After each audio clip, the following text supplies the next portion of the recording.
Hello friends, எல்லாருக்கும் வணக்கம். நான் உங்க ஜோக்கர் பெருமாள். இன்னைக்கு நம்ம சேனல்ல நம்ம எந்த படத்தை பத்தி பார்க்க போறோம்னா, மிஸ் யூ. டைட்டில் எவ்வளவு அழகா இருக்கு பாருங்க. இதுக்கு முன்ன அந்த லவ் டுடே படம் வந்துச்சு பாத்தீங்களா? லவ் டுடே படத்தோட டைட்டில பார்த்து நிறைய பேர் படத்துக்கு வந்திருப்பாங்க. ஏன்னா, அந்த லவ் டுடே படத்தோட டைட்டில் அந்த படத்துல நடிச்சது இதுக்கு முன்ன விஜய் சாரா இருந்ததுனால, அந்த லவ் டுடே டைட்டில் நம்ம எங்க கேட்டிருக்குமே அப்படின்னு சொல்லிட்டு அந்த படத்தை பார்க்கறதுக்கு கொஞ்சம் பேர் வந்திருந்தாங்க. அதே மாதிரி இந்த மிஸ் யூன்ற டைட்டில் எவ்வளவு அழகா இருக்கு பாருங்க. இதுவரை தமிழ் சினிமாவுல நம்ம எத்தனையோ லவ் ஸ்டோரி படங்கள்லாம் பார்த்துருக்கோம். மிஸ் யூ அப்படின்ற ஒரு டைட்டில் கண்டிப்பாவே எந்த படத்துக்குமே கொடுக்கல. ஸோ நானும் அதை பேஸ் பண்ணி தான் போனேன். மிஸ் யூ டைட்டில் நல்லா இருக்கு, படமும் நல்லா தான் இருக்கு, சித்தார்த் நடிச்சிருக்காப்புல, படம் நல்லா இருக்கும் அப்படின்னு சொல்லிட்டு தான் நானும் படத்துக்கு போனேன். பட் அங்க போய் பார்த்தது ஒன்றும் இல்லை சொல்லட்டுங்களா. படம் பார்த்தீங்கன்னா நம்ம காமனா ஒரு லவ் ஸ்டோரி எப்படி இருக்கும், ஒரு கமர்ஷியலா ஒரு டிராமா ஃபிலிம் மாதிரி தான் படம் இருக்கும். ஸோ இந்த படமும் அதே மாதிரி தான் கொண்டு போகணும்னு நினைச்சாங்க. ஆனா அப்படி கொண்டு போகல. ஏன்னா இன்னைக்கு இருக்கிற ஜென்ரேஷனுக்கும் இன்னைக்கு இருக்கிற ட்ரெண்டிங் தகுந்த மாதிரி பழைய லவ் ஸ்டோரியை கொஞ்சம் அங்கங்க விட்டு கட் பண்ணி போட்டா எப்படி இருக்கும் அப்படின்றது தான் இந்த படத்தோட ஒன்லைன் ஸ்டோரின்னு நினைக்கிறேன். சரிங்களா? அதே மாதிரி இந்த படத்தோட கதை என்னன்னா, சித்தார்த் பாத்தீங்கன்னா அவர் ஒரு பொண்ணை லவ் பண்றாரு, கல்யாணமும் பண்ணிக்கிறாரு. அதுக்கப்புறமா அந்த பொண்ணுக்கும் அவருக்கும் உள்ள அவங்க 2 பேருக்கும் அந்த பாண்டிங் ஒத்து வராதனால, நானும் நீயும் தனியா பிரிஞ்சிடலாம் அப்படின்னு சொல்லிட்டு சித்தார்த் சொல்றாரு. அந்த பொண்ணும் அதவே எடுத்துக்கிட்டு சரி ஓகே அப்படின்னு சொல்லிட்டு அந்த பொண்ணும் பிரிஞ்சு போயிடுது. அதுக்கப்புறமா சித்தார்த்துக்கு ஒரு ஆக்சிடென்ட் நடந்தது. அதாவது கார் ஆக்சிடென்ட் நடந்தது ஒரு மலையில. அது நடந்ததுனால அவனுக்கு கொஞ்சம் சித்தார்த்துக்கு பாத்தீங்கன்னா கொஞ்சம் கோமா ஸ்டேஜ் அந்த மாதிரி நிலைமையில போயிடுறாரு. அது கோமா ஸ்டேஜா இல்ல நம்மள கோமா ஸ்டேஜுக்கு போறது பண்றதா தெரியல. அது கோமா ஸ்டேஜ்ன்ற பேர்ல நம்மள தான் கோமா ஸ்டேஜ் ஆக்குறாங்கன்னு நான் நினைக்கிறேன். படத்தை பார்த்தா உங்களுக்கே தெரியும். கோமா ஸ்டேஜுக்கு போயிறாரு. அதுக்கப்புறமா ஹாஸ்பிட்டல்ல டாக்டர் சொல்றாரு, மெதுவா யோசிப்பா, உனக்கு என்னென்னலாம் யோசனைலாம் வருதா எல்லாமே சொல்லு அப்படின்னு சொல்லிட்டு கேட்கறாரு. அவரு என்ன சொல்லுவாரு, டைரக்டர் என்ன சொல்லி கொடுத்தாரோ அதானே அவரும் சொல்லுவாரு. ஒண்ணுமே இல்லைங்க சார், ஏன் சார் சும்மா கல்யாணமே ஆகாத பையனை பிடிச்சுன்னு கேக்குறீங்க அப்படின்னு சொல்லிட்டு அவர் எல்லாமே மறந்த மாதிரியும் தன்னை அவர் காட்டிக்கிறாரு. அதுக்கப்புறமா அவங்க அப்பா அம்மா அவருடைய ஃப்ரெண்ட்ஸ் கருணாகரன் பிளஸ் இவரு பாலசரவணன் இவங்ககிட்டலாம் சொல்றாரு. அதாவது ஃப்ரெண்ட்ஸ் எல்லாம் இவர்கிட்ட சொல்றாங்க, இந்த மாதிரி உனக்கு இன்னும் கல்யாணமே ஆகலடா, நீ போய் பொண்ணை போடுற அதை போடுறான்னு சொல்றாங்க. சரி ஓகே, நமக்கு இன்னும் கல்யாணம் தான் ஆகல, நாம நார்மலா ஒரு பொண்ணை பார்த்து லவ் பண்ணி கல்யாணம் பண்ணிக்கலாம் அப்படின்ற லைன்ல தான் போயிட்டு இருக்கு படம். அதுக்கப்புறமா அவர் ஏதோ மனசு கேட்கல, நான் கொஞ்சம் பெங்களூர் வரைக்கும் போயிட்டு வரேன் அப்படின்னு சொல்லிட்டு பெங்களூர் போறாரு. பெங்களூர் போகும்போது ஒரு ஜங்ஷன்ல கருணாகரனை பாக்குறாரு. அங்க அவங்க 2 பேருக்குள்ள ஒரு ஃப்ரெண்ட்ஷிப் ஏற்படுது. அப்படியே கண்டினியூ அப்படியே கூப்பிட்டு போனா பெங்களூர்ல கருணாகரன் ஒரு ஒரு காஃபி ஷாப் ஒன்று வச்சிருப்பாரு. அந்த காஃபி ஷாப்புக்கு நம்ம சித்தார்த்தோட மனைவி, அதாவது ஹீரோயின் வச்சுக்கோங்களேன். ஏன்னா அவர் தான் எல்லாத்தையும் மறந்துட்டாரு இல்லைங்களா? அதனால அந்த காஃபி ஷாப்ல அந்த பொண்ணை பாக்குறாரு. அந்த பொண்ணை பார்த்து அந்த பொண்ணு மேல இம்ப்ரெஸ் ஆகி உங்களை நான் லவ் பண்றேன் அப்படின்னு சொல்லிட்டு அந்த பொண்ணுகிட்ட போய் ப்ரொபோஸ் பண்ணுவாரு. இந்த விஷயம் கருணாகரனுக்கும் தெரியாது. ஏன்னா பாலசரவணன் தான் அவருடைய பெஸ்ட் ஃபேமிலி ஃப்ரெண்ட்ஸ். இந்த சைடு கருணாகரன் பாத்தீங்கன்னா ஒரு பெங்களூர்ல ஒரு ஃப்ரெண்டா ஆகுறாரு. அதனால கருணாகரனுக்கும் தெரியாது. சரி ஓகே, லவ் பண்ணுப்பா, நான் உனக்கு சப்போர்ட் பண்றேன் அப்படின்னு சொல்லிட்டு கருணாகரன் சொல்றாரு. இவரு லவ் ப்ரப்போஸ் பண்ண போகும்போது இல்லைங்க உங்களுக்கு எனக்கும் ஒத்து வராது அப்படின்ற மாதிரி, அதாவது இதுக்கு முன்ன அவங்க 2 பேர் அந்த பொண்ணுக்கு தெரியும். ஏன்னா அந்த பொண்ணெல்லாம் ஞாபக சக்தியை மறக்கல இல்லைங்களா?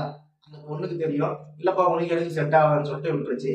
அதுக்கப்புறமா தலைவரே சித்தார்த் ரொம்ப வெக்ஸ் ஆகி மறுபடியும் சென்னைக்கு கிளம்பி வராரு.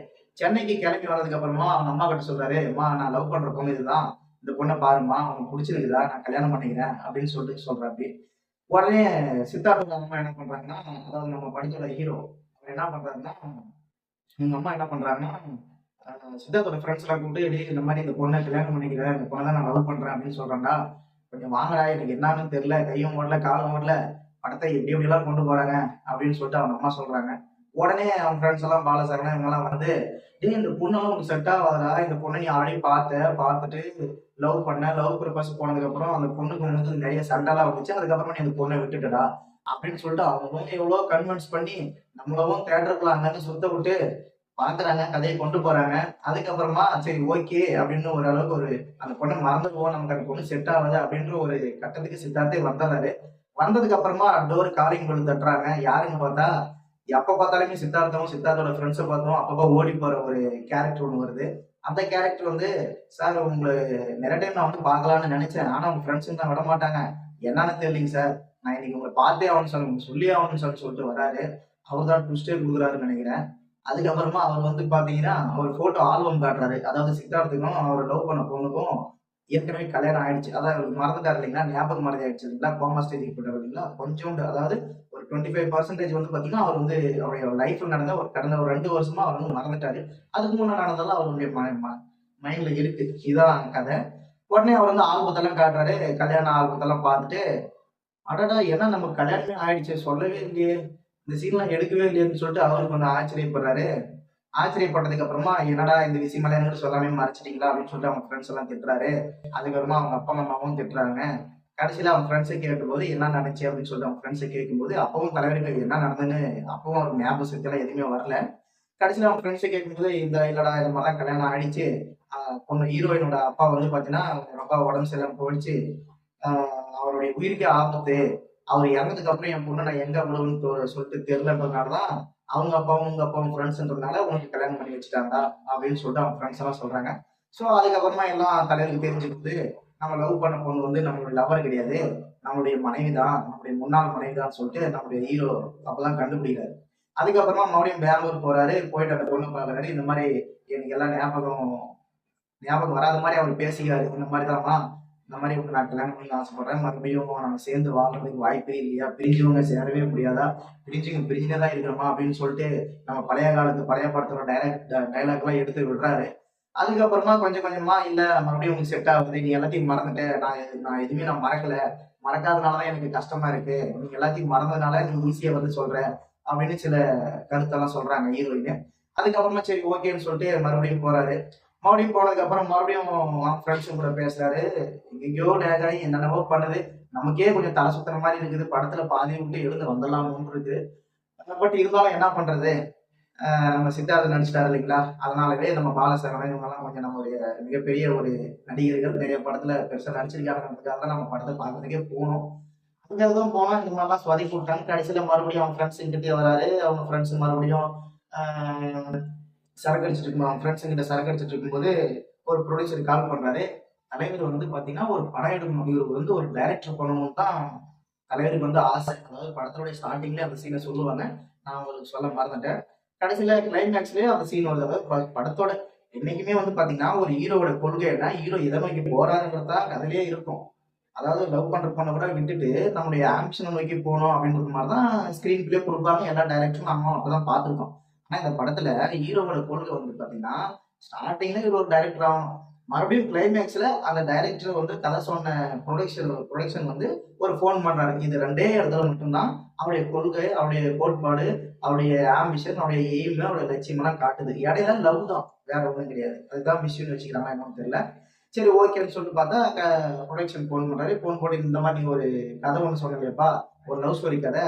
அந்த கதை வந்து ப்ரொடக்ஷன் பண்ணிடலாம்ப்பா, படம் எடுத்துடலாம்ப்பா. நான் சொல்றேன் அந்த ஹீரோ கிட்ட நீ போயிட்டு பேசு அப்படின்னு சொல்லிட்டு சொல்றாரு. சரி இவருன்னு சொல்லிட்டு என்ன கதை, எந்த ப்ரொடக்ஷன் அப்படின்னு சொல்லி இவருக்கு தான் மறந்து போச்சு இல்லையா? அதனால அவங்க ஃப்ரெண்ட்ஸை கேட்கறாரு. அவங்களும் தேடி பார்க்குறாங்க. வீட்டுக்குள்ள போய் ஏதாச்சும் டைரி இருக்குமா, எழுதி வச்சிருக்குமா கதையை அப்படின்னு சொல்லி தேடி பார்க்குறாரு. கடைசியில் எந்த கதையுமே இல்லை. அதுக்கப்புறமா இவரு அப்ப நீ கல்யாணம் பண்ணிட்டு தான் இருந்த, நீ வேணா உன் ஒய்ஃபை கேட்டு போற அப்படின்னு சொல்லிட்டு சொல்றாங்க. இவர் தலைவர் நேரா பெங்களூர் போறாரு. பெங்களூர் போயிட்டு அந்த பொண்ணுகிட்ட கேட்கறாரு. இந்த மாதிரி இதுல முன்னாடி ஃபோன் பண்றாரு. இந்த மாதிரி ஒரு கதை உங்களுக்கு நான் சொன்னேன். எனக்கு அது மறந்து போச்சு. உனக்கு ஏதாச்சும் லீடு இருந்தா, அதாவது உனக்கு ஏதாச்சும் ஞாபகம் இருந்தா கொஞ்சம் சொல்லு. நான் ரெக்கார்ட் பண்ணிக்கிறேன். அதை வச்சு வேணா எனக்கு அந்த கதை ஞாபகம் வருதான்னு பார்க்கலான்னு சொல்லிட்டு பெங்களூர் அந்த பொண்ணை பார்க்கறதுக்காக போறாரு. போனதுக்கு அப்புறமா அந்த பொண்ணு அதை இதுன்னு சொல்லுது. உடனே தலைவர் அப்ப அந்த கதையை சொல்லும்போது இவருக்கு கொஞ்சம் கொஞ்சமா ஞாபகம் வருது. ஞாபகம் வந்து நம்ம எவ்வளோலாம் இந்த பொண்ணை நம்ம ஃபீல் பண்ணியிருக்கோம், எவ்வளோலாம் கஷ்டப்படுத்திருக்கோம். நம்ம யார் பேச்சுமே நம்ம கேட்கல. அப்பா, அம்மா பேச்சு கேட்கல, பொண்டாட்டி பேச்சு கேட்கல. யார் பேச்சையும் கேட்காம இவள நம்ம விட்டுட்டோம்.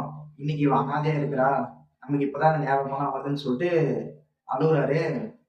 அழுந்ததுக்கு அப்புறமா இந்த சீன்லாம் கொஞ்சம் நமக்கே அழுவ வர மாதிரி தான் இருக்கு. என்ன பண்றது? ஏன்னா நம்ம ஜெனரலா இருக்கிற ஃபேமிலியே நம்மளுடைய மனைவி நம்ம திட்டிட்டாலோ, அடிச்சிட்டாலோ நம்ம அத பெருசா நினைச்சுக்கிறது இல்ல. பட் ரொம்ப வருஷத்துக்கு அப்புறமா அதெல்லாம் நினைச்சு பார்த்தா எல்லாருக்குமே நம்மளுக்கெல்லாம் அழுவ வரும். அந்த சீன் வந்து கொஞ்சம் சென்டிமெண்டா இருந்துச்சு. நல்லா இருந்துச்சு. பட் அந்த சீனை கிளைமேக்ஸ் தான் கொடுத்துருந்தாங்க. கடைசியில தலைவருக்கு ஞாபகம் வந்து இனிமே நான் அவனை விட்டுட்டு போக மாட்டேன் அப்படின்னு சொல்லி இவர் சொல்றாரு. அந்த பொண்ணு வந்துட்டு மறுபடியும் நாளைக்கே மறந்துட்டு போறேன் அப்படின்னு சொல்லும்போது தலைவர் வந்து இல்லை நான் ரெக்கார்ட் பண்ணி வச்சுக்கிறேன், எனக்கு மறக்கும் போதெல்லாம் நான் ரெக்கார்ட் பண்ணி கேட்டுக்கிறேன், அப்ப எனக்கு ஞாபகம் கொண்டு அப்படின்னு சொல்லிட்டு அந்த சீனோட அந்த படத்தை வந்து முடிக்கிறாங்க. படம் வந்து கண்டிப்பா ஏதோ ஒரு ஒன் டைம் பார்க்கலாம். ரொம்ப லேகா தான் இருக்கு. நமக்கே ஒரு மாதிரியா இன்ட்ரெஸ்டிங்கா, அதாவது இன்ட்ரெஸ்டிங்கா கொண்டு போகாம ஒரு மாதிரியா லேகா தான் போயிட்டு இருக்கு. பட் இருந்தாலும் ஒன்ஸ் ஒரு டைம் பார்க்கலாம். மிஸ் யூ அப்படின்ற ஒரு டைட்டிலுக்காக கொஞ்சம் பேரும் போகலாம். சித்தார்த்துக்காக கொஞ்சம் பேர் போகலாம். பாலசுப்ரமணியம் சாருக்காக கொஞ்சம் பேர் போகலாம். மேலும் அதுல நடிச்சிருக்கிற சில நம்ம லொல்லு சபா தலைவர்களாக நடிச்சிருக்கிறாரு. இவங்களுக்காக சில பேர் போகலாம். போய் படத்தை பார்க்கலாம். பட் இது ரேட்டிங் எல்லாம் நம்ம என்னன்னு கொடுக்குறது, ஒரு மிஞ்சி போனா ஒரு ஒரு 5 ஸ்டார் கொடுக்கலாம், அவ்வளோதான். ஒரு 5.5 ஸ்டார் கொடுக்கலாம், அவ்வளோதான். நான் சொன்னது உங்களுக்கு பிடிச்சிருந்தா மறக்காம சப்ஸ்கிரைப் பண்ணி கமெண்ட் பண்ணி மற்றவங்களுக்கும் ஷேர் பண்ணுங்க. மறக்காம நம்ம சேனலை ஃபாலோ பண்ணுங்க. தேங்க்யூ. இதே மாதிரி அடுத்தடுத்த வீடியோ நான் போடுறேன். கொஞ்சம் எல்லாரும் நீங்க சப்போர்ட் பண்ணுங்க. பாய்.